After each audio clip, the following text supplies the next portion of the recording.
ഇപ്പോൾ trade fair ഇന്ന് തുടങ്ങുകയാണ്. 23-ാം തീയതി ആകുമ്പോഴേക്കും നമ്മൾ ഫുഡ് ഫെസ്റ്റ് ഇവിടെ ആരംഭിക്കും. 23-ാം തീയതി വൈകുന്നേരം നമ്മൾ പതാക ഉയർത്തും. 23-ാം തീയതി വൈകുന്നേരം തന്നെ ഇവിടുത്തെ വൈദ്യുത ദീപാലങ്കാരങ്ങളുടെ മുഴുവൻ ഉദ്ഘാടനം നടക്കും. അതിനുശേഷം 24-ാം തീയതി 5:30 മണിയോടുകൂടി ഉദ്ഘാടന സമ്മേളനം ആരംഭിക്കും. ബഹുമാന്യനായ മുഖ്യമന്ത്രി ഉദ്ഘാടനം ചെയ്യും. ചലച്ചിത്ര താരം കുഞ്ചാക്കോ ബോബൻ മുഖ്യ അതിഥിയായി പങ്കെടുക്കും. ചലച്ചിത്ര താരം ശ്രീമതി ശോഭനയുടെ പ്രത്യേക നൃത്ത അവതരണം ഉണ്ടാകും.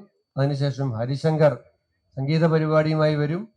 തുടർന്ന് അങ്ങോട്ട് ഇവിടെയും സെൻട്രൽ സ്റ്റേഡിയത്തിലും പൂജപ്പുരയിലും ഗ്രീൻഫീൽഡിലും സമീപങ്ങളുള്ള 35 വേദികളിൽ തിരുവനന്തപുരം ജില്ലയിൽ മാത്രം നമ്മുടെ ഓണാഘോഷം കൊടികയറുകയാണ്.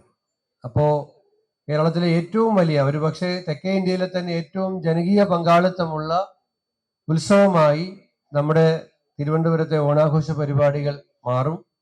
എല്ലാ ദിവസവും 6 മണി മുതൽ 7 മണി വരെ കേരളത്തിന്റെ അനുഷ്ഠാന കലകളായിട്ടുള്ള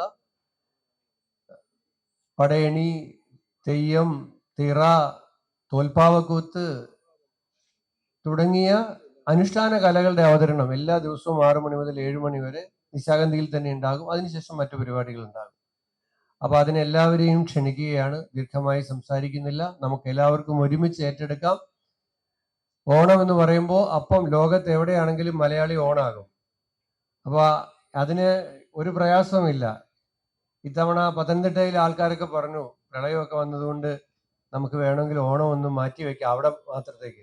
കുറച്ച് കഴിഞ്ഞപ്പോൾ അവിടുന്ന് ജനപ്രതിനിധികൾ വിളിക്കുകയാണ്, കുഴപ്പമില്ല കേട്ടോ, നാട്ടുകാരെല്ലാം പറയുന്നുണ്ട് ഇവിടെ മാറ്റി വെക്കേണ്ട, പത്തനംതിട്ടയിലും ഓണം വേണം, ആഘോഷിക്കണം. അപ്പൊ എല്ലാ പ്രയാസവും മറക്കണമെങ്കിൽ നമുക്ക് ആഘോഷിക്കേണ്ടതായിട്ടുണ്ട്. അപ്പൊ അതിന് ഒരുപാട് കമ്മിറ്റികൾ കഴിഞ്ഞ ഒരു മാസമായിട്ട് പ്രവർത്തിക്കുകയാണ്. അതുപോലെ ഈ ട്രേഡ് ഫെയർ ആൻഡ് എക്സിബിഷൻ കമ്മിറ്റിയും കഴിഞ്ഞ ഒരു മാസമായി ശ്രീ രാജീവ് ചന്ദ്രശേഖറാണ് ഇതിന്റെ ചെയർമാൻ. അദ്ദേഹം ഡൽഹിയിലാണ്. ഇവിടെ ഇല്ലാത്തത് കൊണ്ടാണ് അദ്ദേഹത്തിന് ഇന്നിവിടെ എത്താൻ കഴിയാതെ പോയത്. ബാക്കി വൈസ് ചെയർമാനും കമ്മിറ്റി അംഗങ്ങളും കൺവീനർ ഇവിടെ ഉണ്ട്. എന്റെ കൺവീനർ അപ്പൊ അതുകൊണ്ട് അതിനെല്ലാം നമ്മുടെ അഡീഷണൽ ഡയറക്ടർ മുഴുവൻ സമയം ഉണ്ടായിരുന്നു. ഇടയ്ക്ക് ഒരാഴ്ച ഒന്ന് വിദേശത്ത് പോയി വീണ്ടും ഓടി വന്ന് നമ്മുടെ പരിപാടികളിലെല്ലാം സജീവമായി നേതൃത്വം കൊടുക്കുകയാണ്. സെക്രട്ടറി ഉണ്ട്, ഡയറക്ടർ ഉണ്ട്, ടൂറിസം വകുപ്പിലെ ഒരുപാട് ഉദ്യോഗസ്ഥര്, ജീവനക്കാര് എല്ലാം ഓണത്തിന്റെ അവരുടെ വീട്ടിലെ ആഘോഷങ്ങളൊക്കെ പോലും മാറ്റിവെച്ച് നാട്ടുകാരുടെ ഓണം വിജയിപ്പിക്കാൻ വേണ്ടി പ്രവർത്തിക്കുകയാണ്.